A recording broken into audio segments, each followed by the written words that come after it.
हाय students, आपण आज इयत्ता 10वीतील इंग्रजी विषयातील 3.5 द अल्केमी ऑफ नेचर हा लेसन बघूया. या लेसन मध्ये निसर्गाची किमया किंवा निसर्गाचे जे काही चमत्कार आहेत त्या संदर्भात आपल्याला इथं माहिती दिलेली आहे. द अल्केमी ऑफ नेचर म्हणजे निसर्गाचे चमत्कार किंवा निसर्गाची किमया. त्या ठिकाणी या द अल्केमी ऑफ नेचर यामध्ये विल्यम ब्लेक यांनी आपल्याला त्यांच्या कवितेतील एक 4 ओळींचा एक संदर्भ दिलेला आहे. आणि हा जो लेसन आहे तो लेसन रक्षा भराडिया यांनी आपल्याला सांगितलेला आहे किंवा आपल्याला या अभ्यासातून महत्वाचे संदेश दिलेले आहेत.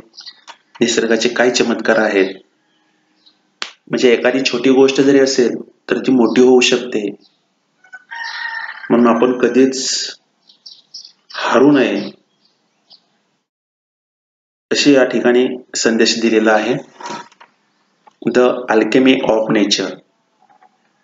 To see a world in a grain of sand म्हणजे टू सी अ वर्ल्ड जग बघण्यासाठी in a grain of sand म्हणजे वाळूच्या एका कणामध्ये सुद्धा एका कणामध्ये सुद्धा आपण जग पाहू शकतो किंवा जग दिसू शकतं आपल्याला किंवा या विश्वाचे दर्शन घडत असतं. अँड ह्युमन आणि हा जो स्वर्ग आहे ते स्वर्ग इन अ वाइल्ड फ्लॉवर एखाद्या जंगली रानटी फुलामध्ये सुद्धा आपल्याला स्वर्ग दिसतो किंवा स्वर्गाचा आभास होत असतो. Hold infinity in a palm of your hand. त्याचबरोबर hold infinity in a palm of your hand म्हणजे तुमच्या हाताशी एवढीशी ओंजळ सुद्धा कधी कधी अमर्याद वाटत असते. अँड एटर्निटी इन अन आवर आणि एक तास आपल्याला फार मोठा अशा काळाप्रमाणे सुद्धा वाटत असतो. या 4 ओळीचा एक संदेश आपल्याला विल्यम ब्लेक यांनी दिलेला आहे. तर चला आपण आता आपल्या या लेसन मध्ये जाऊया. We instinctively turn to outdoor activities and nature as a way of relaxing and enhancing our well-being. आता या ठिकाणी instinctively याचा आपल्याला इथं मीनिंग दिलेला आहे बाय नॅचरल इन्स्टिंक्ट. तर आपण कधी कधी स्वतःला ताजीतवानी करण्यासाठी आणि निवांत असा वेळ घालवण्यासाठी त्याचबरोबर आपली प्रकृती बेस्ट राहण्यासाठी स्वस्थ राहण्यासाठी आपण स्वतःला निसर्गाच्या सानिध्यात कधी कधी रमवत असतो. Nature soothes means suits and nurtures. हा जो निसर्ग आहे तो निसर्ग आपल्याला दिलासा देतो, खुलवतो. नेचर फुलफिल्स अँड मोटिवेट्स आपल्या इच्छा आकांक्षा पूर्ण करतो आणि आपल्याला मोटिवेट करत असतो. Nature whispers and commands. त्याचबरोबर हा निसर्ग आहे तो विस्पर्स कुजबुजतो, काही आज्ञाही देत असतो म्हणजे आपल्याशी हितगुज पण करत असतो. Are you listening? तुम्ही ऐकत आहात का? When I do, it leaves me in complete awe. म्हणजे ज्या वेळी मी ऐकत होते त्यावेळी मला स्मितीत होते किंवा ज्यावेळी मी निसर्गाचं ऐकते त्यावेळी मला हास्य निर्माण होते किंवा मला एक आदराची अशी भावना निर्माण होते. या ठिकाणी एक भीती निर्माण होते, पण ते आदरापोटी भीती निर्माण होत असते. We have hibiscus plant in our garden. आमच्या घरामध्ये एक जास्वंदाचे झाड आहे. Every fortnight a flower blooms. दर 15 त्याला फुले येतात. Big, bright and tender. खूप मोठे असतात, ताजीतवाने असतात, नाजूक असतात. Through the day it smiles. पूर्ण दिवसभर ते स्माइल करतात. With the sun. त्या सूर्याच्या बरोबर ते फूल नेहमी आणि दिवसभर काय करतं तर हास्य करत असतं. And dances with the wind. त्याचबरोबर हवा आल्यानंतर ते डान्स सुद्धा करत असतं, म्हणजे त्या हवेबरोबर डान्स करतं.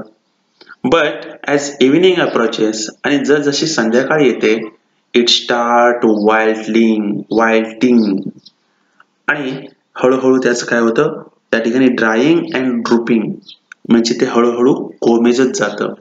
द मॉर्निंग आफ्टर, आणि दुसऱ्या दिवशी सकाळी इट विदर्स कम्प्लिटली, ते पूर्णपणे सुकून जातं.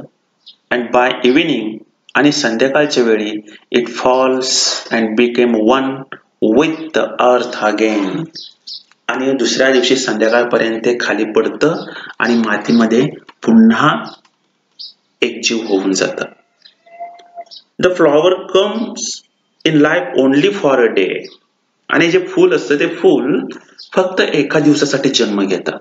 येट, आणि तरी सुद्धा it does so in full splendour, तरी सुद्धा ते खूप आनंददायी आणि चैतन्याने बहरलेले असतं.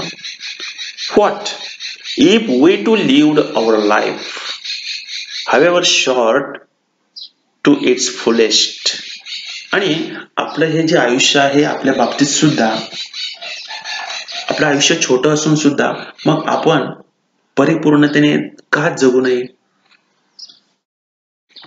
खूप चांगला या ठिकाणी आपल्याला संदेश दिलाय किंवा माहिती दिलेली आहे.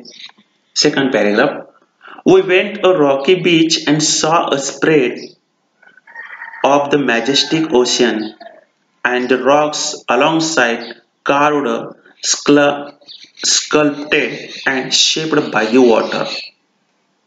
We went, आम्ही गेलो, टू द रॉकी बीच, आणि त्या रॉकी बीच वर किंवा एका समुद्राच्या किनारे आम्ही गेलेलो होतो. रॉकी बीच म्हणजे खडकाळ असा समुद्र किनारा. समोर अथांग पसरलेला विशाल समुद्र होता आणि त्याच्या कडेला कोरीव शिल्पासारखे पाण्यामुळे त्याचे आकार बदललेले होते. खडकाचे आकार त्या पाण्यामुळे खूप बदलले गेलेले होते. वॉटर इज सो जेंटल, पाणी खूपच जेंटल आहे किंवा नाजूक आहे, स्मूथ आहे. तरी सुद्धा या ठिकाणी काय सांगितले बघा, पाणी खूपच स्मूथ आहे, जेंटल सांगितलेलं आहे. रॉक सो हार्ड, आणि खडक आहे तो फारच कठीण सांगितलेला आहे. पाणी सौम्य आणि खडक कठीण सांगितला. It takes a shape,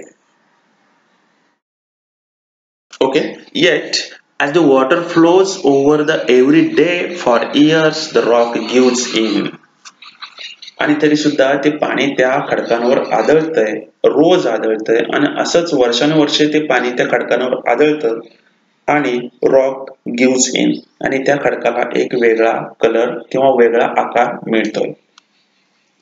it takes the shape that the water commands, जसं पाणी कमांड देतं, आज्ञा देतं, तसं त्या खडकांना सुद्धा एक वेगळ्या प्रकारचा आकार मिळतोय.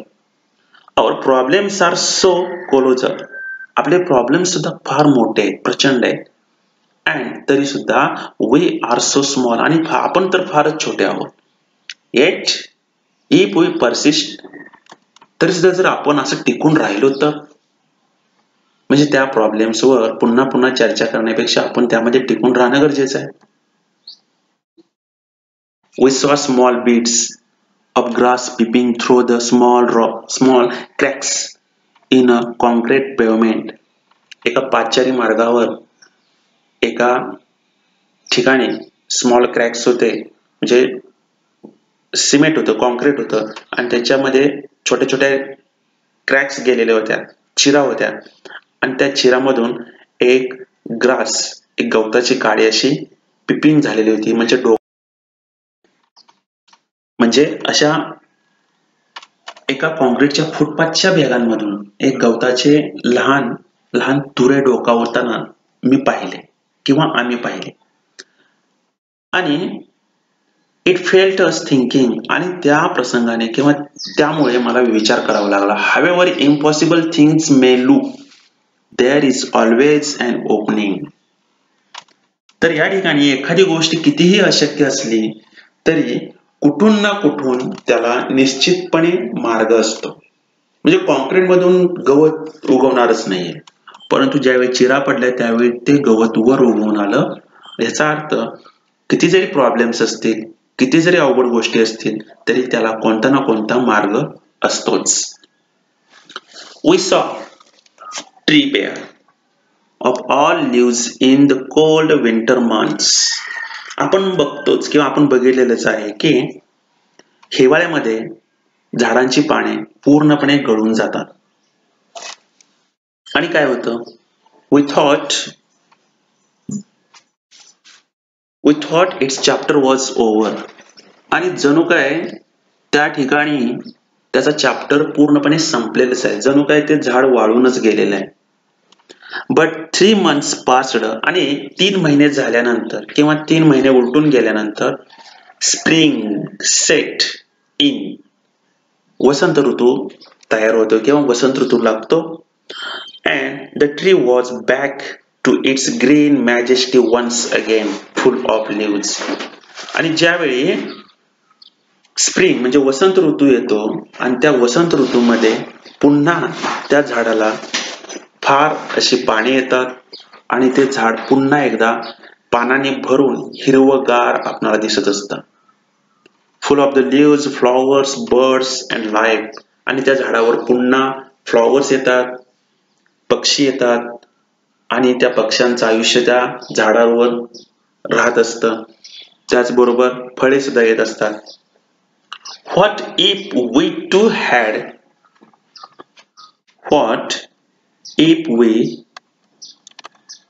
had the conviction that however difficult things are right now, it will not remain so forever. Remember this too shall pass. आता या ठिकाणी what if we too had the conviction, strong belief, विश्वास. आपला सुद्धा यावर जर विश्वास का असू नये. However difficult things are right now, अवघड गोष्टी, डिफिकल्ट थिंग्स आहेत हे मान्य आहे. It will not remain so फार एव्हर, आणि ते काही जास्त काळासाठी नाहीयेत. म्हणजे त्या डिफिकल्टीज, अडचणी जास्त काळासाठी काय राहणार नाहीयेत. आणि म्हणून रिमेंबर, लक्षात ठेवा, धिस टू शाल पास, म्हणजेच हे सुद्धा दिवस आपले जाणार आहेत किंवा ह्या डिफिकल्टीज आपल्या निश्चितपणे जाणार आहेत. पुढं We saw an army of ants slugging a fly which was at least 10 times the ant's size. आम्ही पाहिलं the army of ants, मुंग्यांची एक लाईन आम्ही बघितली. लगिंग, ती ओढत घेऊन चाललेली होती. a fly, एका माशीला ओढत घेऊन चाललेली होती. which was at least 10 times ant size, म्हणजे ती मुंगीच्या जवळजवळ 10 पट अशी मोठी माशी होती. The ants organized themselves around the fly.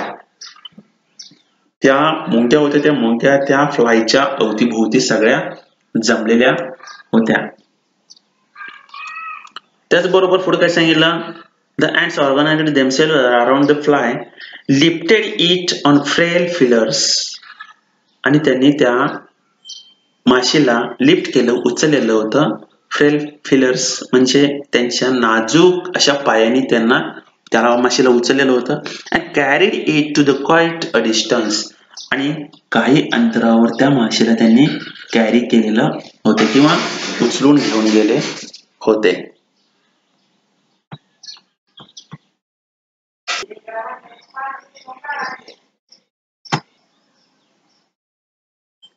Their teamwork and perseverance were impressive. त्यांचं जे टीमवर्क होतं म्हणजे संघटित कार्य आणि त्यांची जी चिकाटी होती, परसेवरन्स चिकाटे हे फारच थक्क करणारे होते. What if we too are consistent, organized, focused? आपण हे या ठिकाणी या आपल्या कामामध्ये कन्सिस्ट म्हणजेच आपण हे सातत्यपूर्ण ठेवलं, शिस्तबद्ध ठेवलं आणि लक्ष देऊन जर काम केलं तर निश्चितपणे आपल्या पण गोष्टी सोप्या होऊन जातील. Spider webs are delicate. स्पायडरचं जे वेब असतं ते वेब म्हणजेच जाळं असतं ते अतिशय नाजूक असतं. Yet very strong. नाजूक जरी असलं तरी ते फारच अतिशय चिवट असतं, स्ट्रॉंग असतं. अ rainbow colours the entire sky. आणि जो रेनबो असतो, धनुष्यबाण असतो, तो संपूर्ण आकाशामध्ये रंगांची उधळण करत असतोय. त्याचबरोबर oysters take in a grain of sand they open up with a pulse. म्हणजे शिंपल्यातील एक कालव असतं, ते कालव एका वाळूच्या कणातून सुद्धा मोती तयार करत असतो. म्हणजे साध्या साध्या गोष्टी किती मोठ्या आहेत हे आपल्याला या ठिकाणाहून लक्षात येतं. त्याचबरोबर innumerable stars shine across the infinite sky. त्याचबरोबर अगणित तारे असीम अशा आकाशाला उजळून टाकत असतात आणि प्रकाशमय करत असतात. Clouds take new shapes with every passing moment. आणि आकाश, ढग हे प्रत्येक क्षणाला आपले वेगवेगळे आकार धारण करत असतो. The wind makes tree dance with unhindered passion. त्याचबरोबर वारा आहे तो वारा वृक्षांना बेफानपणे नाचवत असतो. Water without hint of ego. कोणताही इगो न बाळगता वॉटर काय करतं, changes its form according to the dedicates of the sun and winds. पाणी कोणताही गर्व न बाळगता सूर्य व वारा म्हणेल, आज्ञा देतील तशा पद्धतीने आपले रूप बदलत असतो. वेन वी सी, ज्यावेळी आपण बघतो काय, तर caterpillar turn into a butterfly. एकदा कीटक असतो, अळी असते, त्या अळीचं आपण फुलपाखरामध्ये रूपांतर होत असताना बघतच असतो. A flower turn into fruit. एखाद्या फुलाचे रूपांतर फळामध्ये आपण बघतोय. We experience the alchemy of nature. आणि ही जी सारी किंवा ही संपूर्ण जी किमया आहे ती किमया पूर्णपणे निसर्गाची किमया आहे. We touch it and became gold our cells. आणि तिच्या या स्पर्शाने आपल्या जीवाचेही सोने होऊन जात असते, आपलं आरोग्यही चांगलं होत असतं आणि आपणही तंदुरुस्त राहत असतो. अशा पद्धतीने आपल्याला या ठिकाणी या रक्षा भराडिया यांनी आपल्याला या ठिकाणी खूप चांगल्या पद्धतीने छोट्या वस्तूंचं किंवा छोट्या प्रक्रियेचं सुद्धा फार मोठ्या प्रक्रियेमध्ये किंवा त्यातून फार मोठे संदेश घेण्यासारख्या गोष्टी आहेत हे आपल्याला या अल्केमी ऑफ नेचर म्हणजे निसर्गाचे चमत्कार किंवा निसर्गाची किमया या लेसन मधून आपल्याला स्पष्टपणे केलेलं आहे. ठीक आहे, आपण या ठिकाणी थांबू. थँक्यू.